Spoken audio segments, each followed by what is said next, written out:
Life Audio.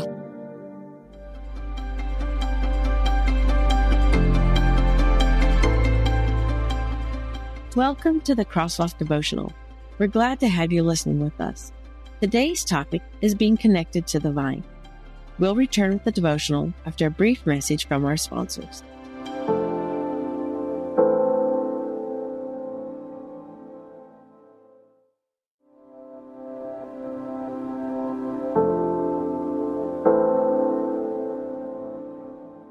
The Benefit of Being Connected to the Vine.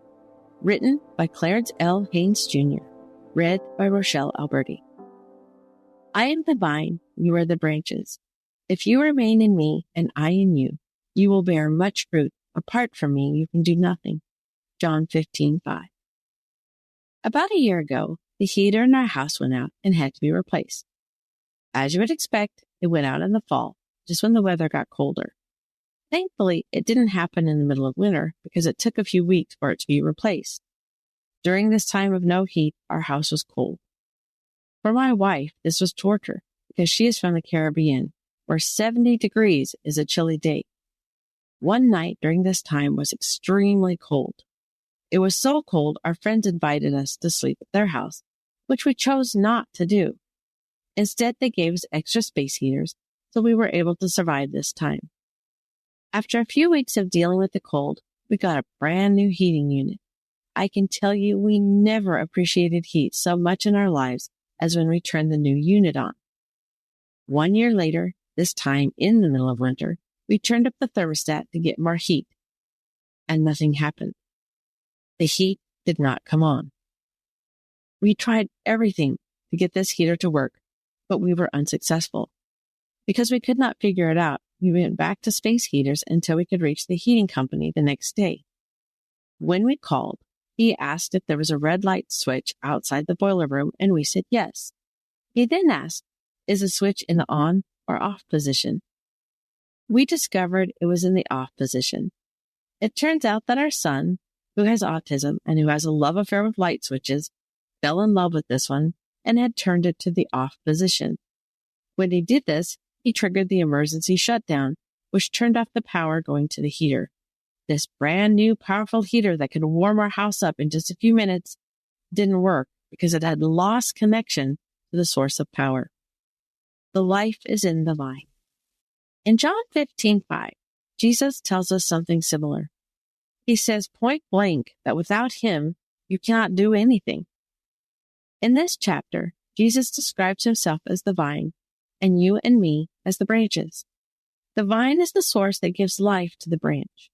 It is the source of water and nutrients that flow into the branch.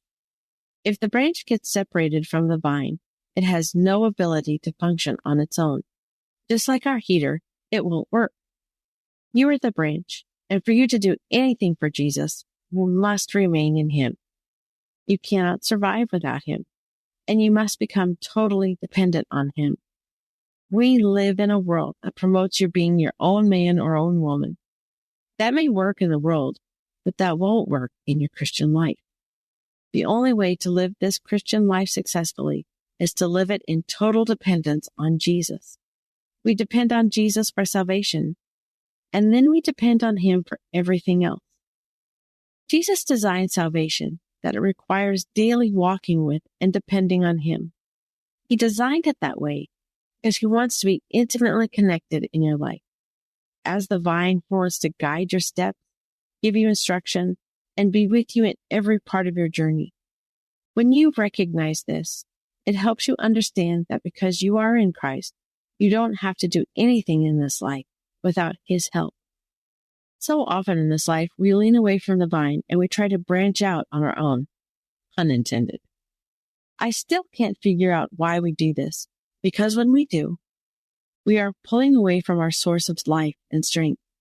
Just as the branch has no hope when it is disconnected from the vine, we have no hope when we attempt to operate on our own strength. The challenge in it all. Think that the challenge of this verse is to bear fruit. That's actually the easier part. The challenge in this verse is to remain in the vine. Jesus said, if you remain in me, you will bear much fruit. If you focus on remaining, the fruit will come because the life of the vine will become present in the branch. Your job, therefore, is to remain in Christ. The remaining is where we engage in fellowship, relationship, and intimacy with Jesus. If you will focus on this one thing, your life will be so intertwined with Jesus that you won't be able to help it, and you will bear much fruit. Intersecting faith and life.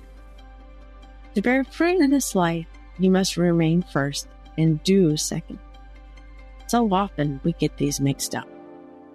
Further reading, John 15, 1 through 17. What does it mean that Jesus is the true vine? What does it mean to abide in Christ? The Crosswalk Devotional is a production of Life Audio and Salem Media. If you liked what you heard today, please take a second to rate and review this podcast in your favorite podcast app so that more listeners like you can find the show. For more faith-filled, inspirational podcasts, visit us at lifeaudio.com.